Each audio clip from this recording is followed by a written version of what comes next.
কি নাম আপনার বলুন? মোহাম্মদ নজরুল ইসলাম। বয়স কত? বয়স 50। 50। আপনি কি সমস্যা নিয়ে আসছিলেন বলুন?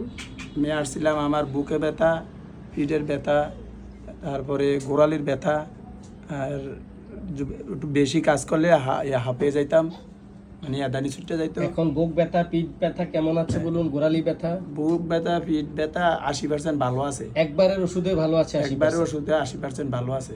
আচ্ছা। আর গোড়ালির ব্যথাটা করে না, কিন্তু আমার ওই যে হাত পাউডি আছে না, লাগে যেমন রস টস নাই, যে বৃষ্টি হইলে যেমন ওই যে চাষের জমি আছে না, উঠে দেয় ওখানে চোয়া ফিরে লাগে, যেমন এই পায়ের তাওলাগুলি, হাতের তাওলাগুলি আমার চোয়া ফিরে রয়েছে, রস টস নাই, এরকম লাগে। অনেকক্ষণ হাঁটলে মানে একটু কেমন আনিজি ইয়া লাগে। এমনি কোনো ব্যথা করে না, মানে ইয়া লাগে আর কি, মানে কষ্ট লাগে। আর রক্তটান পড়াটা এখন ভালো আছে? রক্তটান পড়াটা আগের থেকে ভালো আছে। ভালো আছে।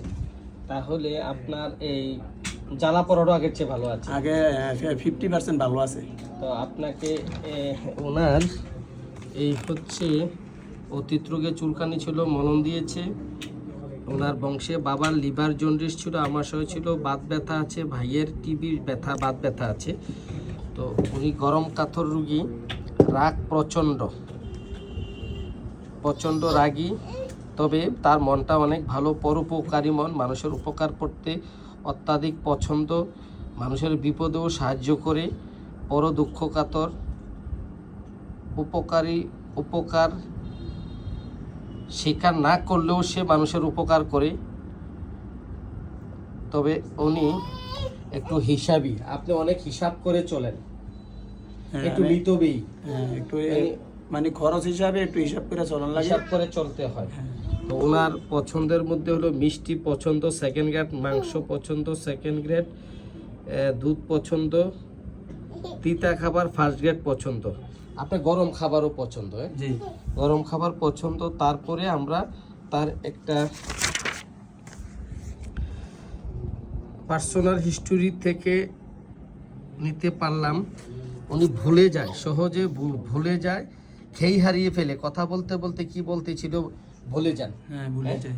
এবং আপনার আঁচিল আছে আঁচিল বগলে এবং অন্যান্য স্থানে ঘাড়ে আঁচিল আছে। জি, তো যেহেতু আঁচিল আছে, নরম মন, মানুষের দুঃখ কষ্ট দেখলে, কারো দুঃখ কষ্ট শুনতে গেলে, নিজের কথা বলতে গেলেও চোখ দিয়ে পানি চলে আসে। হ্যাঁ জি, এরকম টাইপের মানুষ আপনি? জি, এইরকম টাইপের মানুষ। তো আমরা তাকে ওষুধ দিয়েছিলাম মেডোরিনাম। তো মেডোরিনাম ওষুধে একটি মাত্র ডোজে তার বুক ব্যথা, পিঠ ব্যথা, অর্থাৎ প্রথম যেই কমপ্লেন গ্যাস্ট্রিকের বুক ব্যথা এবং পিঠ ব্যথা, তার যে সমস্যাটা ছিল ওনার, এই সমস্যাটায় তাকে আমি ওষুধ দিয়েছিলাম মেডোরিনাম। এবং এই মেডোরিনাম ওষুধ খেয়ে এই রুগী এখন 80% ভালো আছে, আগের চেয়ে 80% ভালো আছে। আপনি খুশি তো? ইনশাআল্লাহ। হ্যাঁ, ইনশাআল্লাহ। তাহলে হোমিওপ্যাথির সাথে থাকবেন, হোমিওপ্যাথির প্রচার প্রসার করবেন। আপনি সম্পূর্ণ 180% সুস্থ হয়েছেন একবার ওষুধে, আরেকবার ওষুধ দিয়ে দিচ্ছি, ইনশাআল্লাহ 100% সুস্থ হয়ে যাবেন। তো মানুষের কাছে হোমিওপ্যাথি প্রচার প্রসার করবেন, হোমিওপ্যাথিতে জটিল কঠিন রোগও ভালো হয়। আপনাকে ধন্যবাদ ভিডিওটি করার অনুমতি দেওয়ার জন্য।